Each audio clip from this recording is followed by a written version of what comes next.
Europe ದೇಶದಲ್ಲಿ ಒಬ್ಬ ಸಂತ ಇದ್ದ. ಎಂಥ ಸಂತ ಸ್ವಾಮಿ, ಬಹಳ ಬಡವ, ನೋಡ್ಲಿಕ್ಕೆ ಕುರೂಪಿಯಾಗಿದ್ದ. ಆದ್ರೆ ಹೃದಯ ಮಾತ್ರ ಬಹಳ ಪರಿಶುದ್ಧವಾಗಿತ್ತು. ಅವನ ಉಪದೇಶಗಳು ಅಂದ್ರೆ ಎಂಥ ಕಡು ಕಷ್ಟದಲ್ಲಿರುವ ಕತ್ತಲೆಯಲ್ಲಿರುವ ಮನುಷ್ಯ ಕೂಡ ಅವನ ಉಪದೇಶ ಕೇಳಿದ ಮೇಲೆ ಮನಸ್ಸು ನಿರಾಳವಾಯ್ತಪ್ಪ ಅಂತ ಅಂತಿದ್ದ. ಆ ಸಂತನ ಉಪದೇಶ ಹೇಗಿತ್ತು ಅಂದ್ರೆ ಅದೆಂಥ ಕತ್ತಲೆ ಇದ್ರೂ ಕೂಡ ಬಿಸಿಲಿಗೆ ಒಡ್ಡಿದ ಹಿಮದ ಹಾಗೆ ಕರಗು ಹೋಗುತ್ತಾ ಇತ್ತು. ಹಾಗೆ ಅವನ ಉಪದೇಶದ ಪರಿಣಾಮ ಇಡೀ ನಗರವನ್ನೆಲ್ಲ ವ್ಯಾಪಿಸಿತ್ತು. ಆ ಸಂತ ತುಂಬ ಹೆಸರುವಾಸಿಯಾಗುವುದ. ಆ ಸಂತನನ್ನು ನೋಡ್ಲಿಕ್ಕೆ ಸಿರಿವಂತರು, ಬಡವರು, ಯುವಕರು, ಯುವತಿಯರು ಎಲ್ಲರೂ ಬರ್ತಾ ಇದ್ರು. ಅವನ ಉಪದೇಶ ಕೇಳಲಿಕ್ಕೆ ಜನಸಾಗರವೇ ಹರಿದು ಬರ್ತಾ ಇತ್ತು. ಅವನು ಒಂದು ಊರಲ್ಲಿದ್ದ. ಆ ಸಂತನ ಮಾತುಗಳೆಂದ್ರೆ ಸಾಕ್ಷಾತ್ ಅಮೃತ. ಅದೇ ಊರಲ್ಲಿ ಒಬ್ಬಳು ಸುಂದರಿ ಇದ್ಲು. ಅವಳು ನೃತ್ಯಗಾರತಿ, ನರ್ತಕಿ. ಏನು ಮೈಮಾಟ, ಏನು ಸೌಂದರ್ಯ! ಅವಳನ್ನ ನೋಡಿದ ಎಂಥ ಸಿರಿವಂತನಾದ್ರು, ಯುವಕನಾದ್ರು ಒಮ್ಮೆಲೆ ಅವಳ ಕುಡಿನೋಟಕ್ಕೆ ಅವಳ ಹಿಂದೆ ಹೋಗ್ಬಿಡ್ತಾ ಇದ್ದ. ಆ ಸುಂದರಿ ಒಂದು ದಿನ ಸಂತರನ್ನ ಭೇಟಿಯಾಗುತ್ತಾಳೆ. ಸುಂದರಿ ಹೇಳ್ತಾಳೆ, ಅಯ್ಯ ಸಂತ, ಸುಮ್ಮನೆ ಯಾಕೆ ಉಪದೇಶ ಮಾಡ್ತಾ ನಿನ್ನ ಜೀವನವನ್ನು ವ್ಯರ್ಥ ಮಾಡ್ತೀಯ? ನೀನು ಯಾವ ಸಿರಿವಂತರಿಗೆ, ಯಾವ ಯುವಕರಿಗೆ ವರ್ಷಪೂರ್ತಿ ಉಪದೇಶ ಮಾಡ್ತೀಯ? ಕೆಟ್ಟವರಿಂದ ಒಳ್ಳೆಯ ದಾರಿ ಕಡೆ ಕರ್ಕೊಂಡು ಬರ್ತೀಯ, ದುಷ್ಟತನದಿಂದ ಶಿಷ್ಟತನದ ಕಡೆ ಕರ್ಕೊಂಡು ಬರ್ತೀಯ. ಆದ್ರೆ ನಾನು ಒಂದು ಕಿರುನೋಟದಿಂದ, ಒಂದು ಕುಡಿನೋಟದಿಂದ, ನನ್ನ ಮೈಮಾಟದಿಂದ ನೀನು ವರ್ಷಪೂರ್ತಿ ಅವರನ್ನು ಒಳ್ಳೆಯವರಾಗಿಸ್ದೆ ಅಲ್ವಾ?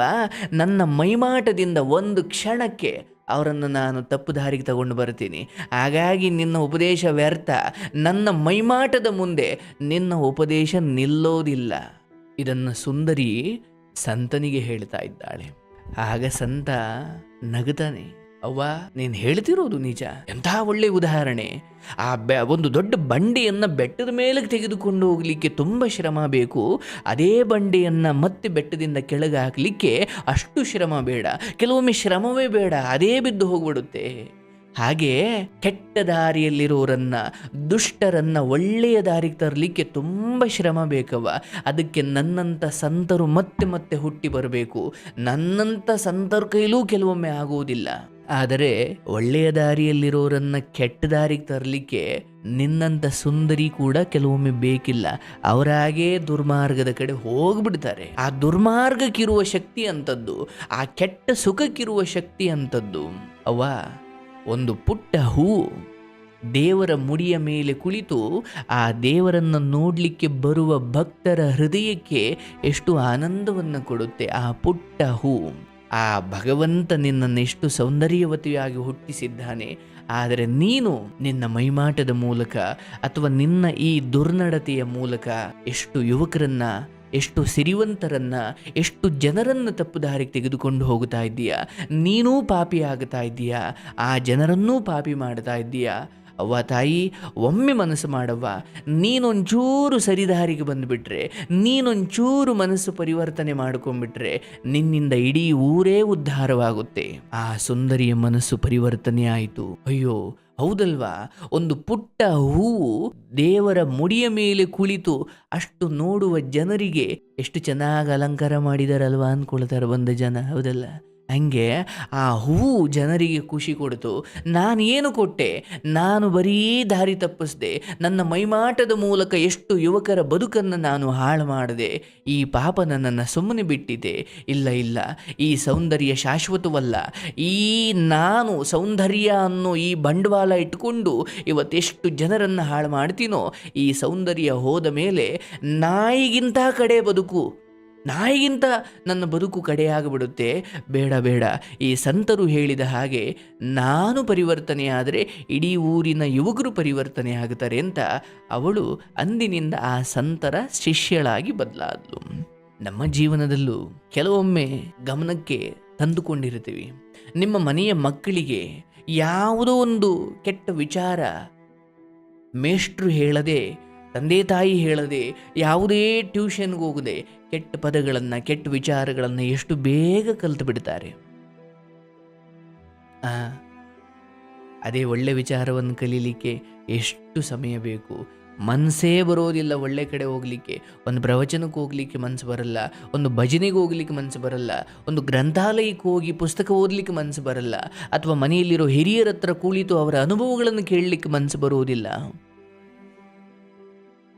ಅದೇ ಎಲ್ಲೋ ಒಂದು ಆರ್ಕೆಸ್ಟ್ರಾ ಇದೆ ಅಂದರೆ 10 ಕಿಲೋಮೀಟ್ರ್ ಗಾಡಿ ತಗೊಂಡು ಓಡ್ತಾರೆ. ಅದೇ ಇನ್ನೆಲ್ಲೋ ಒಂದು ಎಣ್ಣೆ ಪಾರ್ಟಿ ಇದೆ, ಇನ್ಯಾವುದೋ ಒಂದು ದೊಡ್ಡ ಭರ್ಜರಿ ಬಾಡೂಟ ಇದೆ ಅಂದರೆ ಓಡ್ತಾರೆ. ತಪ್ಪು ಸರಿ ಅಂತ ನಾನು ಹೇಳ್ತಾ ಇಲ್ಲ, ಆದರೆ ನಮ್ಮ ಇಂದ್ರಿಯಗಳು ಬೇಡ ಅಂದ ವಿಚಾರದ ಕಡೆ ಹೆಚ್ಚು ಸೆಳೀತವೆ.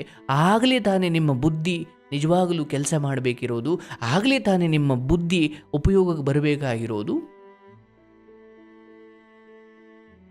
ಹಾಗಾಗಿ ನಾವು ನಮ್ಮ ಜೊತೆಗಿರುವ ಸ್ನೇಹಿತರನ್ನ, ಜೊತೆಗಿರುವಂತಹ ಯಾವುದೇ ಮನುಷ್ಯರನ್ನ ತಪ್ಪು ದಾರಿಗೆ ಎಳಿಬಾರ್ದು. ನನ್ನ ಅನುಭವದಲ್ಲೇ ನೋಡಿದ್ದೀನಿ, ಒಬ್ಬರು ಡಿಪ್ರೆಷನ್ಗೆ ಹೋಗಿರೋರನ್ನ ಅಥವಾ ತಪ್ಪು ದಾರಿಗೆ ಹೋಗಿರೋರನ್ನ ಅವ್ರಿಗೆ ಉಪದೇಶ ಮಾಡಿ ಅವರನ್ನು ಸರಿ ದಾರಿ ಕರ್ಕೊಂಡು ಬರಲಿಕ್ಕೆ ತುಂಬ 3-4 ತಿಂಗಳು, 1 ವರ್ಷವೇ ಹಿಡಿದುಬಿಡುತ್ತೆ ಕೆಲವೊಮ್ಮೆ. ಅದೇ ಕೆಟ್ಟ ದಾರಿ ಹೋಗಲಿಕ್ಕೆ ಯಾವ ತರಬೇತಿಯೂ ಬೇಕಿಲ್ಲ. ಹಾಗಾಗಿ ಮನೆಯ ವಾತಾವರಣವನ್ನು ನಾವು ತುಂಬ ಶುಭ್ರವಾಗಿಡಬೇಕು, ಅದು ಬಹಳ ಮುಖ್ಯವಾಗುತ್ತೆ. ಇದು ಬಹಳ ಅದ್ಭುತವಾದಂತಹ ಒಂದು ಕತೆ. ಹಾಗಾಗಿ ಬಂಧುಗಳೇ, ಈ ಕಥೆಯನ್ನು ನೀವು ಕೇಳಿದ್ದೀರಿ. ನಿಮಗೊಂದು ವೇಳೆ ನಿಮ್ಮ ಇಂದ್ರಿಯಗಳು ನಿಮಗೆ ಜೂಜಾಡೋ ಚಟ ಇದ್ದರೆ, ಅಥವಾ ಯಾರೋ ಹೆಂಗಸರ ಜೊತೆ ಕೂತ್ಕೊಂಡು ಏನೋ ಇನ್ನೊಬ್ಬರು ಕತೆ ಮಾತಾಡ್ತಾ, ಇನ್ನೊಬ್ಬರು ಮನೆ ವಿಚಾರಗಳನ್ನ ಮಾತಾಡ್ತಾ ಟೈಮ್ ವೇಸ್ಟ್ ಮಾಡೋದಿದ್ದರೆ, ಅಥವಾ ಬೇಡದೇ ಇರೋ ಕಾರ್ಯಕ್ರಮಗಳು, ಬೇಡದೇ ಇರೋ ಸಿನಿಮಾ ಸೀರಿಯಲ್ಗಳನ್ನು ನೋಡೋದು, ಮನಸ್ಸು ಕೆಡಿಸ್ಕೊಳ್ಳೋದು, ಇದೆಲ್ಲ ಇದ್ದರೆ ಬಿಟ್ಟುಬಿಡಿ. ಏಕಾಂತವಾಗಿ ಕೂತ್ಕೊಳ್ಳಿ, ಒಂದೊಳ್ಳೆ ಪ್ರವಚನಗಳ ಕೇಳಿ, ಅಥವಾ ಮಕ್ಕಳ ಜೊತೆ ಕೂತ್ಕೊಳ್ಳಿ, ಅಥವಾ ಟಿ ವಿಯಲ್ಲಿ ಏನೋ ನೋಡೋದಿದ್ರೆ ಒಳ್ಳೇದು ನೋಡಿ. ಜೀವನ ತುಂಬ ಸುಂದರವಾಗಿರಲಿಕ್ಕೆ ನಮ್ಮ ಮನಸ್ಸು, ನಮ್ಮ ಬುದ್ಧಿ ಸರಿಯಾಗಿ ಬಳಕೆ ಆಗಬೇಕು. ಆ ಸಂತ ಹೇಳಿದ ಹಾಗೆ, ಒಂದು ಬೆಟ್ಟದ ಮೇಲೆ ಒಂದು ಬಂಡೆಗಲ್ಲನ್ನು ತೆಗೆದುಕೊಂಡು ಹೋಗಲಿಕ್ಕೆ ಎಷ್ಟು ಜನರ ಶ್ರಮ ಬೇಕು.